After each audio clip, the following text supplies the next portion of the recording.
Autoradio CHU, l'émission sur l'actualité automobile, les essais réalisés par nos spécialistes, les reportages sur les salons. Bonjour à toutes et à tous, bienvenue sur Radio CHU, Autoradio CHU, votre émission sur l'automobile. Alors aujourd'hui, on a plein de choses à faire. Déjà, bonjour Pierre à la technique.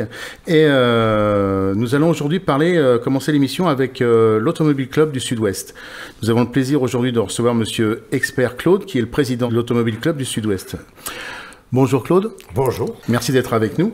Alors, dites-nous les grandes lignes de l'Automobile Club du Sud-Ouest. L'Automobile Club du Sud-Ouest est une vieille maison, puisque nous fêtons cette année notre 120e anniversaire. Nous sommes nés en 1897, comme quelques autres organismes bordelais. Il y avait un foisonnement sans doute à cette époque. Sont nés en même temps que nous la librairie Mola, le Stade bordelais, le Bec, et le tennis Primrose. Et donc 1897 année très faste, et nous sommes nés en suivant 1895, bien entendu, c'est chronologique. Mais en 1895, l'Automobile Club de France avait organisé la première course automobile mondiale, si l'on peut dire, puisqu'il n'y en avait pas d'autre, qui était le Paris-Bordeaux-Paris.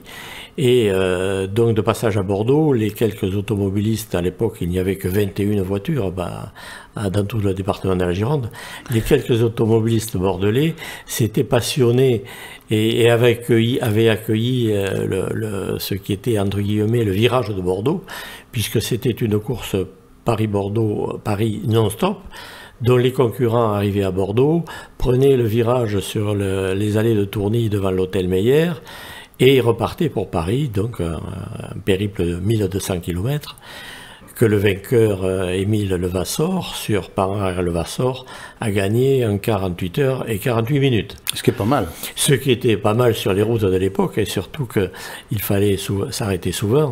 Il n'y avait pas des stations-service très rapprochées, et ils avaient besoin de beaucoup d'assistance. Je rappelle que à cette époque-là, il y avait 6 voitures à vapeur, 14 voitures à pétrole et une électrique. Déjà une électrique. Ah, donc, il y a 120 ans.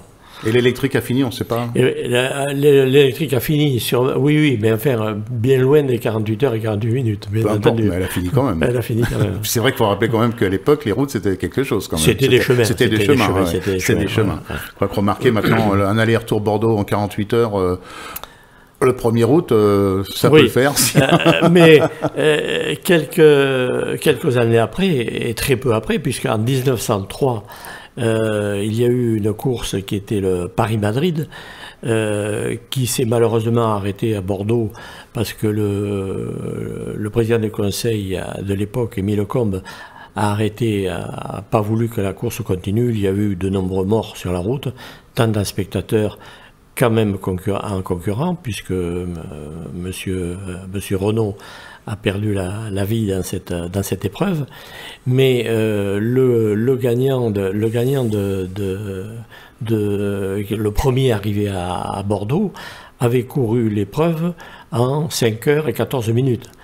Donc ce qui faisait une moyenne de 105 km/h en 1903, c'était aussi quand même un record. C'était beau quand on voit sur les routes de l'époque. Quand on voit les pneumatiques des voitures, quand on voit les performances des voitures, les routes, enfin c'était quand même beau, hein, c'était une belle performance. Hein.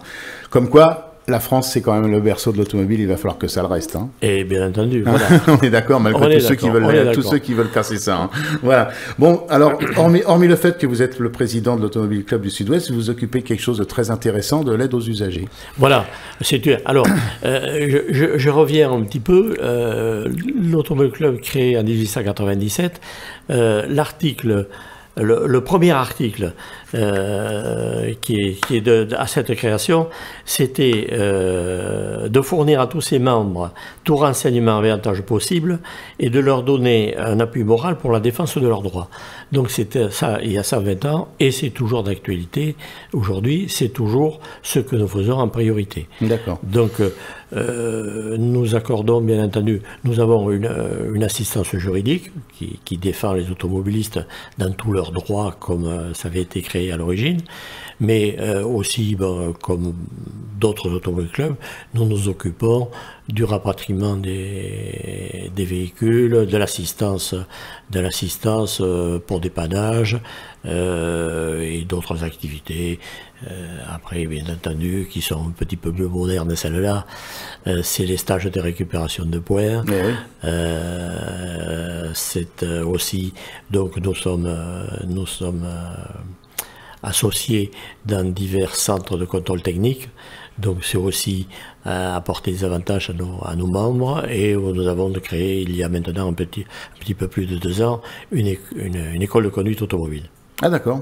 Une école de conduite automobile sur Bordeaux? Sur Bordeaux, oui, au siège de l'Automobile Club, parce que jusque maintenant, on s'était occupé peut-être d'une population un petit peu plus âgée. Si on veut s'occuper maintenant des jeunes et des jeunes conducteurs, il était important que l'on passe par cette école. C'est vrai que ce permis est devenu un véritable problème pour la jeunesse, parce que le travail c'est compliqué, donc les rentrées d'argent pour les jeunes c'est compliqué, et le permis coûte énormément cher. Et voilà, exactement. On a l'intention avec Patrick de faire une émission un jour sur ce nouveau permis entre guillemets, hein, qui pour nous est complètement décalé par rapport à ce que peuvent encaisser financièrement les jeunes. Et surtout qu'après, on est très intolérant pour les jeunes. C'est très très dur le respect du code de la route, des règles de sécurité et tout lorsqu'on passe son examen du permis de conduire. Et après, on laisse faire les gens n'importe quoi sur la route. Donc il y a un petit décalage. Voilà. Donc c'est là-dessus un jour on va faire une émission là-dessus. Je pense qu'on aura encore des copains. Voilà. Donc alors autre chose il y a une chose que vous allez bientôt faire sur Bordeaux, c'est un concours d'élégance. Voilà. Alors, dans le cadre de notre 120e anniversaire, nous avons prévu diverses manifestations ou en partenariat, que nous organisons nous-mêmes ou en partenariat. Il y a eu ce week-end passé les 6 heures tout-terrain à Saint-Laurent-d'Ars, qui est une épreuve nationale, qui compte pour le championnat de France, donc qui avait été placé sous l'égide de nos 120 ans.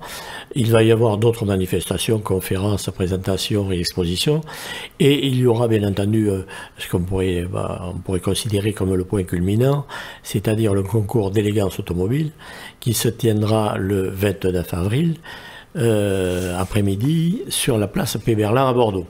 Donc après négociation avec la mairie de Bordeaux, monsieur le maire Alain Juppé a donné son accord pour que cette exposition se fasse place Péberlan, devant la mairie et devant la cathédrale.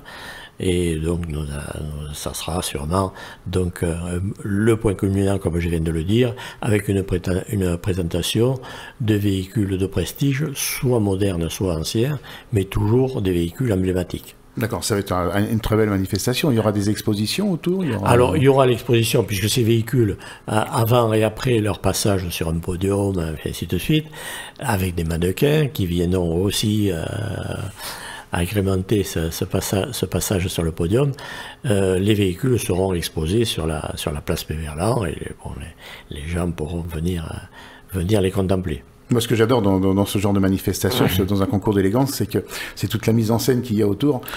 C'est-à-dire que les gens, que ce soit généralement c'est un couple qui présente la voiture, voilà. Et avec des enfants, des fois sans enfants, avec le chien, pas le chien, enfin en fonction de leur et la tenue vestimentaire doit être de l'époque de la voiture. Oui. Alors là, ce sont les couples, ce sont des mannequins professionnels qui feront la présentation aussi, puisqu'en même temps c'est un concours d'élégance et qui n'est pas que automobile, et qui est un concours d'élégance vestimentaire. Tout à fait. C'est ça qui fait le charme de cette manifestation. Donc, vous m'avez dit qu'il y aura en moyenne 30 véhicules, c'est ce que vous avez 30 véhicules, oui, c'est ça. 15 modernes, 15 anciens. 15 anciens. Voilà. Sachant que les voitures anciennes commencent avec des véhicules d'avant la guerre 14-18. Voilà, c'est ça. On a essayé d'aller le plus tôt possible dans l'avenue des automobiles. Donc, je pense que nous aurons des voitures qui seront de 1911. C'est bien. Pour les plus anciennes, c'est bien. Et puis après, voiture, on va dire... on va pas couvrir tout à fait les 120 ans, mais, enfin, on va s'en approcher. Si les gens en parlent après, c'est compliqué de trouver des voitures qui ont fait le Paris-Bordeaux, Bordeaux-Paris. Ah oui, c'est très très très compliqué, d'autant que vous vous doutez bien que à ce moment-là, ce sont quasiment des voitures de musée que certains collectionneurs n'hésitent pas à mettre sur la route, pour des petits parcours, mais à mettre sur la route et à venir présenter. Quoique mon ami Raymond de Rérol, qui avait organisé les deux expositions style auto-rétro de Bordeaux, nous avait trouvé une voiture qui avait couru le Grand Prix de Bordeaux, une des voitures qui a couru le Grand Prix de Bordeaux. Oui. Et le propriétaire, c'est une voiture bleue, je ne sais plus la marque, c'était avec un moteur de traction. Enfin, c'était avec un moteur de traction, je crois. Il était arrivé par la route avec sa voiture. Oui. Et elle était dans son jus, bien entretenue. Il y a quelques collectionneurs, effectivement, qui n'ont pas peur de mettre ces voitures, qui pour certaines peuvent valoir des fortunes, et qui n'ont pas peur de mettre sur la route. Ah oui, ça c'est clair. Surtout une voiture aussi prestigieuse que ça et aussi ancienne, quoi. Donc c'est le 29 avril. Le 29 avril à 15h. À 15h, place Péberlan. Écoutez, le rendez-vous est pris.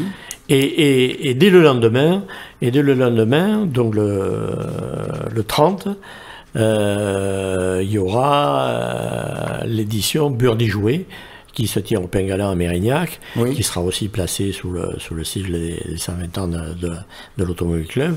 Et donc ce Burdi Jouet va rassembler tous les collectionneurs de miniatures, maquettes et miniatures.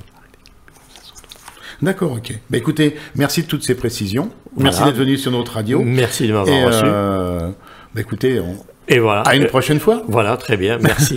Et au 29 avril, place Péberlan. Ouais, alors n'oubliez pas, le 29 avril à 15h, place Péberlan, une magnifique manifestation automobile, ancienne et récente. Voilà, avec des beaux mannequins hommes et femmes, et des belles tenues, des belles toilettes pour tout ce petit monde. Voilà.